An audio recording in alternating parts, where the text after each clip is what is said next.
terlebih dahulu. Perkenalkan, nama saya Anissa Karunia Kartikasari. Saya sebagai pembicara pertama. Perkenalkan, nama saya Angelisa Pratiwi. Saya sebagai pembicara kedua.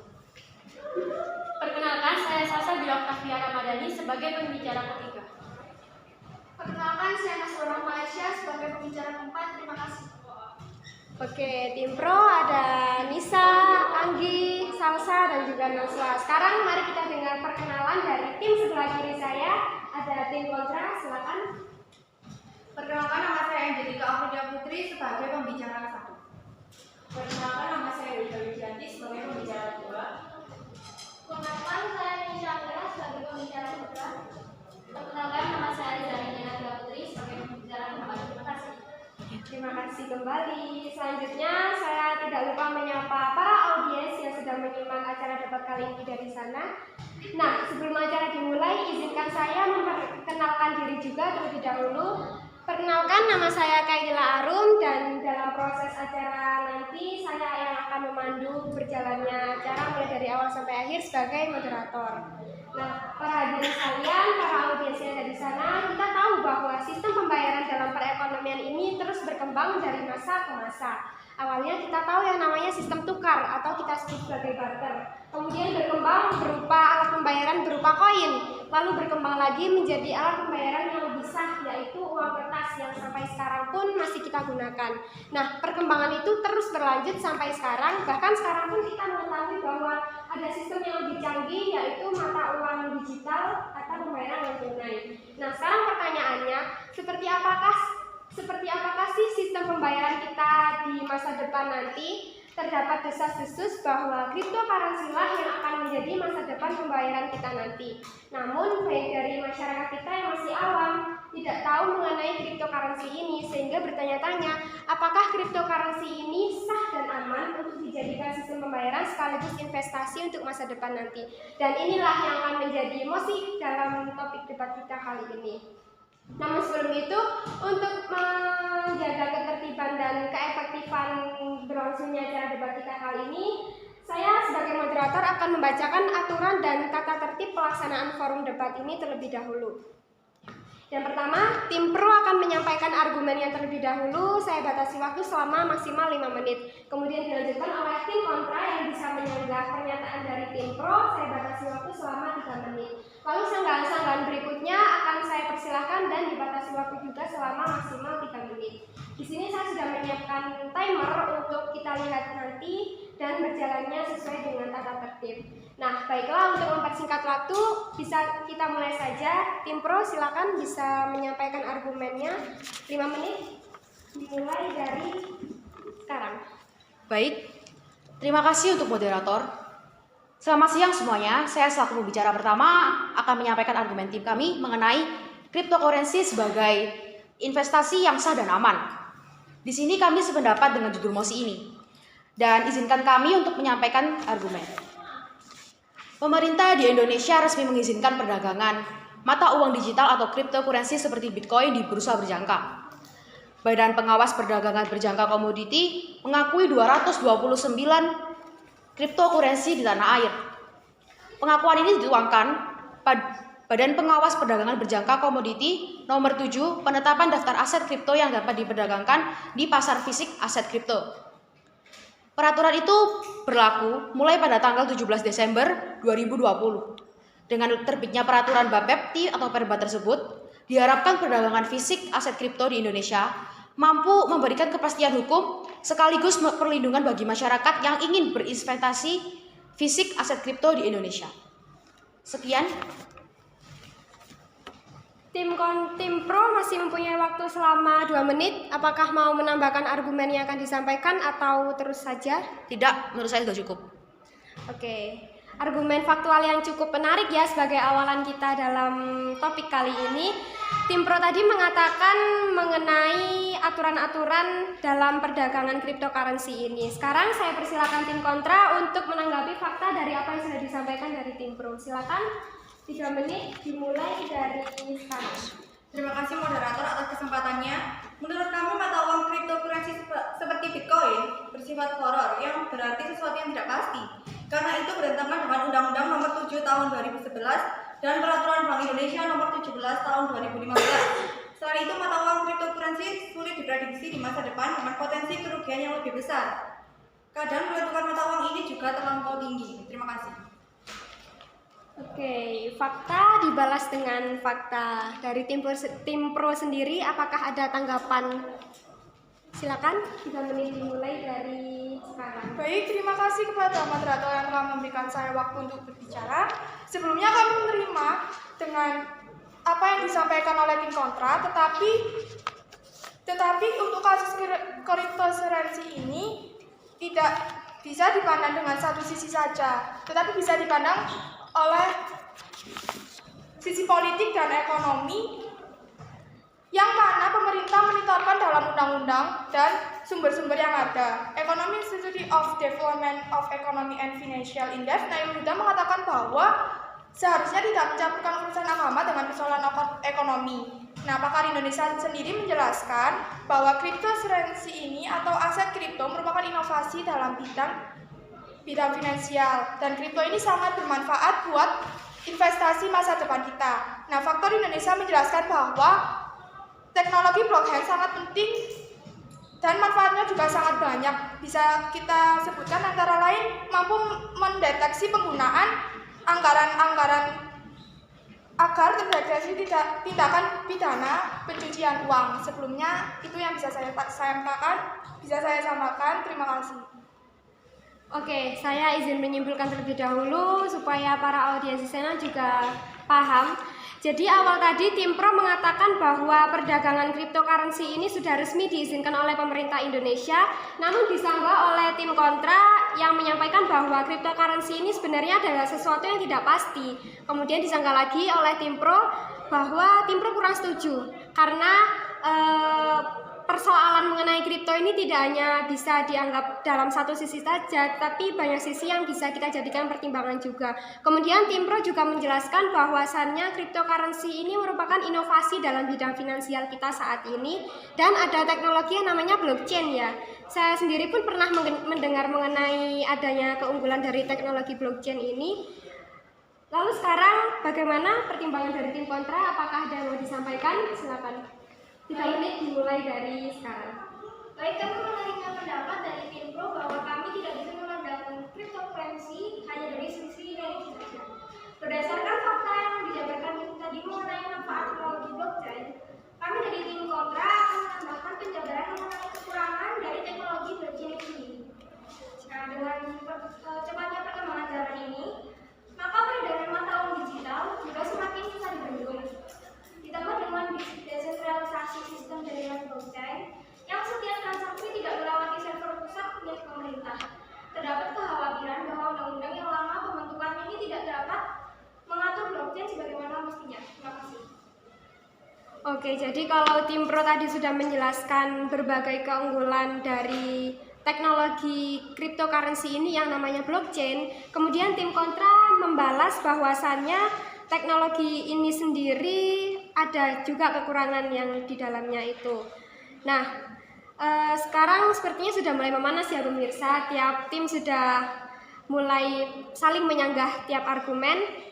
Kemudian saya beri kesempatan pada tim pro untuk menyanggah kembali dari argumen tim kontra. Silakan. Di sini saya sebagai pembicara ketiga sedikit kurang setuju tentang pendapat tim kontra yang menjelaskan bahwa Indonesia belum memiliki regulasi tentang cryptocurrency. Padahal Indonesia sendiri sudah memiliki regulasi yang jelas terhadap cryptocurrency ini. Aset kripto disahkan pada September 2018 ketika Kementerian Perdagangan menyetujui perdagangan Bitcoin dan aset kripto sebagai komoditas. 2019 tentang ketentuan teknis penyelenggaraan pasar fisiki aset kripto di bursa berjangka.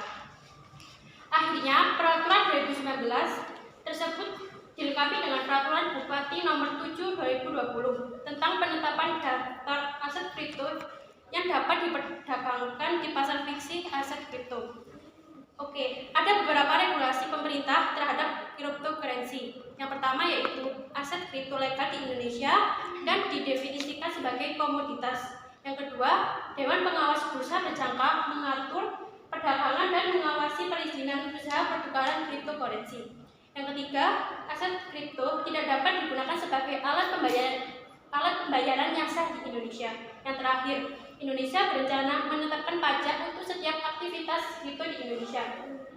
Jadi trading atau investasi aset kripto adalah sudah dijamin legal di negara kita. Terima kasih. Jadi di awal tadi tim kontra sudah menjelaskan adanya kekurangan dari blockchain ini, di mana tim kontra berpikir bahwasannya blockchain ini belum adanya regulasi dari pemerintah karena setiap transaksi yang ada di blockchain ini tidak melewati server pusat yang dimiliki oleh pemerintah. Benar begitu? Nah, lalu kemudian tim pro menjelaskan bahwa ternyata regulasi mengenai perdagangan kripto ini sudah ada di pemerintahan Indonesia kita. Dan itu sudah jelas, betul kan? Nah, sekarang argumen tim kontra sudah dipatahkan dengan fakta yang disampaikan oleh tim pro. Kemudian saya menanyakan apakah tim kontra mau ada sanggahan lagi? Iya. Oke, baik, silakan. Baik, menanggapi kesimpulan tim pro mengenai trading atau investasi aset kripto sudah dijamin legalitasnya di negara ini. Namun pertanyaannya, apakah Anda yakin semua aset kripto yang telah lulus perizinan Bapeti benar-benar aman? Apakah dapat dipastikan bahwa semua trader di Indonesia yang menggunakan aset kripto yang telah terdaftar sebagai aset kripto yang aman tidak akan mengalami kerugian yang cukup besar? Karena pada nyatanya, salah satu contoh aset kripto yang sudah lulus uji keamanan Bapeti hingga masuk ke dalam daftar aset kripto yang aman digunakan sebagai ajang investasi, yaitu Bitcoin telah dikeroyok Bank Sentral Dunia. Pasalnya, jika dilihat pada awal 2020 lalu, Bitcoin sudah meroket lebih dari 700%. Mata uang kripto lainnya juga terbang lebih tinggi lagi. Bitcoin paling menjadi sorotan sebab menjadi pemicu kenaikan mata uang kripto lainnya. Memiliki kapitalisasi pasar terbesar serta penerimaannya yang semakin luas, mulai dari investor institusional hingga perusahaan-perusahaan raksasa mulai berinvestasi di Bitcoin. Menanjaknya popularitas Bitcoin diikuti dengan kenaikan harganya. Bank sentral di berbagai negara mulai memberikan peringatan. Bank sentral Turki sudah mengeluarkan larangan penggunaan seperti Bitcoin JS untuk membeli barang dan jasa. Kebijakan ini mulai berlaku pada 30 April 2021 karena Bank sentral Turki menemukan resiko yang signifikan bagi pihak-pihak yang bertransaksi. Pejabat WEF memperingatkan akan serangkaian regulasi mata uang kripto. Hal tersebut membuktikan bahwa tidak ada jaminan semua aset kripto yang telah dilegalkan oleh Bupeti atau direkomendasikan oleh Bupeti sebagai aset kripto yang aman digunakan oleh para trader Indonesia sebagai media untuk berinvestasi yang aman. Sekian sanggahan dari saya. Oke, baik, menarik sekali ya apa yang menjadi sanggahan dari tim kontra. Saya simpulkan sedikit terlebih dahulu supaya tim pro bisa paling nggak paham mengenai poin-poin yang disampaikan.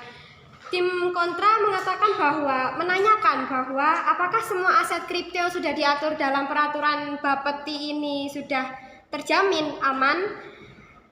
Karena yang kita tahu cryptocurrency ini kan mata uangnya ada banyak sekali ya macamnya. Tapi yang paling sering kita dengar yaitu Bitcoin. Bahkan perkembangan Bitcoin pun juga meroket lebih dari 100%. Ini merupakan perkembangan yang signifikan, artinya masyarakat kita banyak yang sudah tertarik mengenai transaksi dalam cryptocurrency ini. Nah, namun seiring dengan menanjaknya popularitas Bitcoin ini, beberapa negara juga mengatur regulasi mengenai menemukan resiko dari adanya transaksi cryptocurrency ini. Tidak lain juga dalam negara kita, Indonesia sendiri. Nah, sekarang berarti tim kontra mempunyai argumen bahwa tidak ada jaminan semua aset kripto yang telah dilegalkan dalam aturan Bupeti ini terjamin aman sebagai media untuk investasi. Nah, kalau begitu silakan tim pro, apakah ada sanggahan lagi atau masih perlu waktu untuk berpikir? Lanjut. Silakan. Baik, saya perwakilan dari tim pro akan menjelaskan bagaimana keamanan yang sudah disediakan oleh Digital Future Exchange. Kehadiran khusus aset kripto menjadi amat penting guna melindungi masyarakat yang tertarik berinvestasi serta memajukan ekonomi investasi. Terkait ekonomi investasi di aset kripto, selama lagi masyarakat Indonesia akan mendapatkan kemudahan dan serta keamanan dalam berinvestasi. Hal ini dikarenakan secara kelembagaan, perdagangan aset kripto di Indonesia akan dapat dilakukan pada bursa kripto khusus bernama Digital Future Exchange. Adapun perdagangan aset kripto melalui bursa tinggal menunggu persetujuan dari otoritas yaitu Badan Pengawas Perdagangan Berjangka Komoditi. Sekian, terima kasih. Oke, jadi tim pro menjelaskan bahwa keamanan ini sudah diatur melalui dan sudah disediakan melalui yang namanya DFX ya, Digital Future Exchange. Di mana untuk perdagangan cryptocurrency ini, semua aset cryptocurrency ini sudah melalui bursa khusus yaitu DFX ini. Nah, mungkin saya rasa ini cukup menjawab dari apa yang ditanyakan oleh tim kontra. Namun apakah tim kontra sudah puas dengan jawaban dari tim pro? Masih belum, jadi saya persilakan untuk menyangga kembali.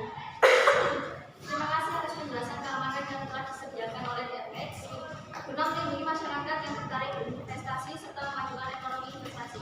Pertanyaan saya, sejak kapan kehadiran bursa khusus aset kripto bernama DFX untuk melindungi investasi masyarakat serta masyarakat yang tertarik berinvestasi? Terima kasih. Nah, jadi saya rasa tim kontra masih belum puas ya dengan jawaban dari tim pro. Ini ditanyakan mengenai mulai kapan sih DFX ini hadir dalam negara kita. Silakan tim pro, saya beri kesempatan untuk menjawab. Oke, baik. Saya akan sebutkan kapan tanggal pembentukan DFX. Kementerian Perdagangan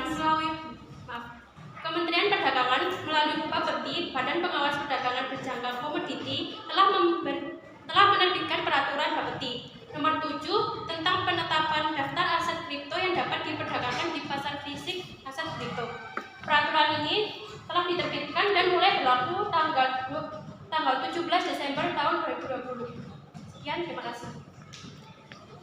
Jadi tim pro mengatakan bahwa aturan pembentukan dari adanya bursa khusus penjualan kripto ini atau DFX ini sudah diatur sejak tahun 2020 tanggal 17 Desember. Ini juga menyinggung argumen dari yang awal tadi disampaikan ya. Betul. Jawaban yang singkat dan cukup jelas. Apakah tim kontra masih ada tanggapan? Masih. Oke, baik, silakan. Baik, itu artinya DFX baru ada setelah Bitcoin dikeroyok bank sentral dunia. Pertama, bagaimana mungkin bursa didirikan hanya untuk satu komoditi, berbeda dengan DBG dan ICTX yang diperdagangkan multi komoditi. Kedua, dari aspek filosofi dan regulasi masih tarik-menarik antar stakeholder. Sekian pendapat dari saya. Oke, jadi tim kontra menyanggah lagi bahwasannya DFX ini kan dianggap hanya didirikan untuk satu komoditi saja. Bagaimana mungkin? Padahal filosofi dan regulasi ini masih tarik-menarik antar stakeholder yang terkait. Bagaimana tim pro? Apakah ada jawaban? Ada. Silakan. Terima kasih. Pasalnya uang kripto ini bukan multi komoditas, yang melainkan kripto ini termasuk produk komoditas tunggal dan dapat diperdagangkan di bursa berjangka di Indonesia. Dengan kata lain, Bitcoin CS ini sudah legal sebagai alat investasi. Terima kasih. Oke, tim pro menjelaskan bahwasannya cryptocurrency ini bukan termasuk produk tunggal, komoditas tunggal. Artinya ini bisa diperdagangkan di bursa berjangka Indonesia dalam waktu yang panjang. Artinya tim pro menyetujui bahwa Bitcoin CS yang merupakan salah satu mata uang dari cryptocurrency ini sudah legal sebagai alat investasi. Begitu ya? Iya. Oke, kita sudah menyinggung masalah legalitas nih. Tim kontra apakah ada tanggapan? Ada. Oke, silakan. Baik, saya akan menanggapi penjelasan dari tim pro. Walaupun sudah ilegal, menurut kami, cryptocurrency bukan pilihan media investasi terbaik. Dikarenakan cryptocurrency bergerak di bidang digital, maka tidak menutup kemungkinan cryptocurrency menjadi sasaran empuk para penjahat digital seperti para peretas. Cryptocurrency digunakan untuk memfasilitasi jutaan dolar pembayaran reseller 2021, itu karena mata uang digital menyertakan fitur yang menarik bagi para penjahat digital. Alasannya, karena cryptocurrency media investasi lintas batas, instan, dan mudah. Selain itu, cryptocurrency juga dijadikan sebagai sarana pencucian dana.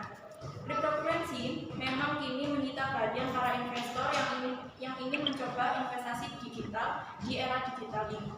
Namun tidak hanya menarik perhatian para investor, tetapi juga para peretas yang semakin membuat cryptocurrency dan Bitcoin matang untuk dijadikan landasan kegiatan kriminal. Banyak jenis investasi yang lebih baik dengan tingkat resiko kerugian yang lebih rendah. Contohnya, investasi emas, investasi properti, reksadana, deposito, dan asuransi. Investasi-investasi tersebut menurut saya lebih aman dengan jumlah keuntungan yang jelas dan tingkat kerugian yang lebih rendah. Terima kasih.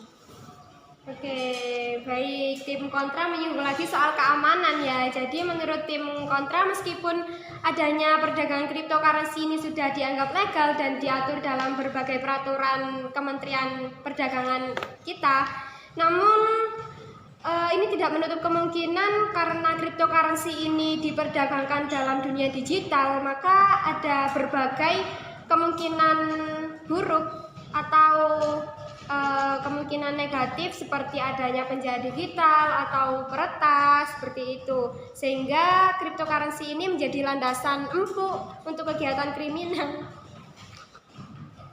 Iya, betul. Dan tim kontra juga menyinggung bahwasannya ada banyak sekali jenis investasi yang lebih aman dan jelas dibandingkan dengan cryptocurrency ini, seperti emas, reksadana, kemudian deposito, asuransi, dan lain sebagainya dengan jumlah keuntungan yang jelas dan tingkat kerugian yang lebih rendah dibandingkan dengan cryptocurrency ini. Betul begitu? Nah, bagaimana tim pro? Apakah ada sanggahan lagi? Aset kripto digital lain boleh saja rentan peretasan. Namun, cryptocurrency selama ini dikenal tahan terhadap tekanan atau kejadian yang tak terduga di jaringannya selama 1 dekade terakhir. Karena aset kripto tersebut ditransaksikan menggunakan sistem kriptografi yang tidak dapat diubah secara sembarangan. Jika kita melihat dari sejarahnya, cryptocurrency adalah pionir aset kripto. Kata kripto sendiri merupakan kependekan dari kriptografi, yakni sistem keamanan mengaksesnya membutuhkan kunci publik dan privat untuk memastikan keaslian dan keabsahan transaksinya. Terima kasih. Oke, baik. Jadi tim pro sudah menjelaskan mengenai keamanan dari transaksi cryptocurrency ini. Seperti yang disinggung di awal tadi, ada namanya teknologi blockchain itu ya. Setahu saya blockchain itu menggunakan sistem kripto. Dalam hal ini cryptocurrency sendiri berdasarkan dengan sistem kriptografi ini. Artinya sudah jelas ya bahwa cryptocurrency ini dianggap private dan hanya orang tertentu saja yang bisa mengakses. Artinya sudah legalitas keamanannya sudah jelas, begitu ya? Benar. Oke. Tim pro tetap bersikeras terhadap keamanan ini yang dianggap legal. Tim kontra, apakah ada sanggahan? Silakan. Baik, dalam seluruh sejarah keberadaan mata uang kripto, hampir setiap pertukaran telah mengalami peretasan dan berulang kali. Tetapi peretasan ini terjadi lagi dan lagi. Tidak ada jaminan bahwa peretasan tidak dilakukan oleh bursa itu sendiri. Nah, sekarang saya akan menyebutkan daftar peretasan cryptocurrency. Yang pertama ada Electros mengalami serangan hacker skala besar tahun 2011 sebanyak 2.609 BTC. Yang kedua yaitu adalah CoinCheck mengkonfirmasi pencurian 58 miliar yen dalam cryptocurrency FIN pada 26 Januari tahun 2012. Yang ketiga yaitu adalah Qubit pada tahun 2017 yang diretas sebanyak 2 kali. Yang keempat adalah BTCE, salah satu bursa tertua yang didirikan tahun 2011. Tahu tentang peretasannya pada tahun 2012, bulan Desember tahun 2013, dan Agustus tahun 2016 dan lain-lainnya. Dari analisis tersebut, bahwa hampir setiap pertukaran cryptocurrency ini menjadi sasaran upaya peretasan. Sekian, terima kasih. Oke, baik. Meskipun tim pro tetap bersikeras bahwa cryptocurrency ini sudah dijamin keamanannya dengan adanya teknologi kriptografi atau blockchain itu tadi ya. Tapi kita tidak bisa hanya memandang sebelah mata kejadian faktual mengenai adanya kejahatan digital yang sudah disampaikan oleh tim kontra tadi. Nah, bagaimana tim pro? Apakah bisa menanggapi? Bisa. Oke, silakan. Sebelum Anda berinvestasi, berpikirlah dahulu terhadap semua resiko keamanan. Semua investasi tidak melulu soal kripto, pasti semua memiliki resiko keamanannya masing-masing. Biasanya para investor besar, para investor hebat, menerapkan trik-trik khusus agar jalan investasi mereka tetap aman. Dan akun yang mudah teretas biasanya akun itu tidak memiliki sistem keamanan yang ketat, sehingga para peretas mudah untuk meretas akun itu. Seperti yang saya bilang sebelumnya, para pelaku peretasan akan kapok untuk meretas akun kripto. Langkah-langkah berinvestasi yang aman. Yang pertama, berinvestasi di kripto dengan aman, memilih platform-platform yang Anda inginkan tapi tetap aman. Yang kedua, amankan akun Anda dengan kata sandi yang aman, seperti diganti dan terus dipantau. Yang ketiga, ketahui trik-trik umum penipuan yang melibatkan kripto. Keempat, pastikan keamanan koin. Sekian. Oke, jadi terkait dengan menanggapi kejadian-kejadian nyata tentang peretasan dari perdagangan cryptocurrency ini sendiri, tim pro bersikeras bahwa ternyata untuk berinvestasi kita membutuhkan pengalaman terlebih dahulu atau membutuhkan informasi dan wawasan terlebih dahulu, dan tim pro sudah menjelaskan langkah-langkah yang aman untuk berinvestasi. Yang pertama bisa saya simpulkan yaitu kita harus memastikan platform yang kita pilih untuk bertransaksi itu jelas aman, dan cryptocurrency ini sudah dijelas aman ya dari teknologi blockchain itu tadi. Kemudian mengamankan akun ini jelas sangat penting sekali untuk menjaga akun kita supaya tidak rentan diretas.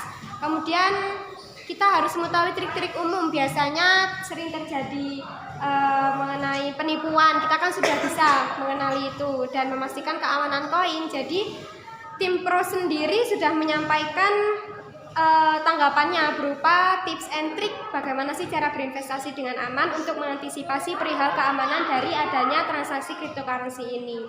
Jadi tim kontra apakah masih ada tanggapan? Silakan. Menanggapi pernyataan, biasanya para investor besar dan sudah profesional menerapkan trik-trik khusus agar jalannya investasi tetap aman. Pernyataan ini membuktikan bahwa investasi cryptocurrency membutuhkan keahlian dalam penggunaannya dan hanya orang tertentu yang dapat menggunakannya dengan baik. Sedangkan untuk para pemula akan mengalami banyak kerugian terlebih dahulu. Para investor pemula cryptocurrency membutuhkan edukasi terlebih dahulu sebelum menggunakannya. Banyak jenis investasi lain yang tidak perlu menggunakan edukasi khusus seperti investasi emas, properti, deposito, dan asuransi. Terima kasih. Oke, jadi menurut tim kontra, meskipun sudah diberitahu mengenai langkah-langkah berinvestasi secara aman, namun alangkah lebih baiknya jika kita masih pemula untuk menghindari adanya transaksi cryptocurrency ini ya, begitu ya. Dan tim kontra berpendapat bahwasannya ada banyak jenis investasi di luar sana yang lebih aman, lebih mudah, dan lebih dijamin untuk tidak terjadinya hal-hal negatif seperti investasi emas, properti, dan lain sebagainya. Nah, apakah tim pro ada tanggapan lagi yang mau disampaikan? Tidak, menurut saya sudah cukup. Tim kami sudah menjelaskan seberapa sahnya cryptocurrency ini dan seberapa amannya tim kami menanggapi ini. Menurut saya sudah cukup dan semua fakta sudah saya berikan. Mungkin tim kami hanya memberikan ini dan terima kasih. Jadi tim pro pada akhirnya setuju dengan pernyataan akhir tim kontra? Tidak, saya tidak setuju. Tapi saya sudah memberikan semua fakta dan semua hal yang menyangkut kesahan dan keamanan cryptocurrency ini. Oke, karena tim pro dan kontra sudah saling beradu argumen, apakah debat kali ini sudah dicukupi sampai sini saja? Menurut saya cukup. Gimana tim kontra? Oke, karena tim pro dan tim kontra sudah sama-sama setuju, saya sebagai moderator akan menyampaikan kesimpulan akhir dari adanya perdebatan kita kali ini. Yang pertama, untuk menjawab perihal sah atau tidak berdasarkan regulasi yang disampaikan oleh tim pro mengenai peraturan Menteri Perdagangan Republik Indonesia nomor 99 tahun 2018 tentang kebijakan umum penyelenggaraan perdagangan berjangka aset kripto yang dilengkapi dengan peraturan Badan Pengawas Perdagangan Berjangka Komoditi atau Bapepti nomor 7 tahun 2020, maka investasi cryptocurrency ini disahkan atau dengan kata lain legal. Nah, berikutnya untuk menjawab perihal aman atau tidak adanya situs blockchain yang didukung dengan sistem kriptografi, di mana hal tersebut membutuhkan kunci publik atau private yang berguna untuk menyaring setiap keaslian dari setiap transaksi. Maka cryptocurrency ini sebetulnya bisa dikatakan cukup aman. Namun menimbang dari adanya berbagai kasus yang disampaikan oleh tim kontra Namun kita menimbang berbagai kasus yang disampaikan oleh tim kontra mengenai adanya perihal keamanan dalam transaksi cryptocurrency ini, maka membutuhkan keahlian khusus dan trik-trik tersendiri untuk kita mau terjun dalam dunia cryptocurrency ini. Maka jawabannya perihal aman atau tidak saya kembalikan pada audiens sendiri. Ini tergantung persepsi kita masing-masing. Jika kita merasa yakin dengan keamanan blockchain ini, maka silakan terjun saja. Namun jika kita masih merasa kurang yakin dengan keamanan dalam transaksi cryptocurrency ini, lebih baik menghindari saja. Begitu ya? Betul. Oke, karena banyak ragam investasi di luar sana yang bisa dijadikan untuk tabungan masa depan kita. Pada intinya pertimbangkan terlebih dahulu baik-baik mana yang mau kita pilih untuk berinvestasi, sehingga kita jangan sampai berinvestasi hanya sekedar mengikuti tren yang sedang melambung saja. Nah, baik para hadirin sekalian dan audiens yang menyimak di sana, dengan adanya kesimpulan ini, maka acara debat mosi cryptocurrency sebagai investasi yang sah dan aman, saya kira cukup dan berakhir sampai sini saja. Terima kasih yang sudah menyimak dari awal debat hingga klimaks sampai akhir acara. Semoga bisa memperluas wawasan kita bersama. Saya sebagai moderator mewakili seluruh tim kontra dan tim pro yang hadir saat ini menyampaikan kurang lebihnya mohon maaf. Terima kasih dan sampai jumpa di lain kesempatan.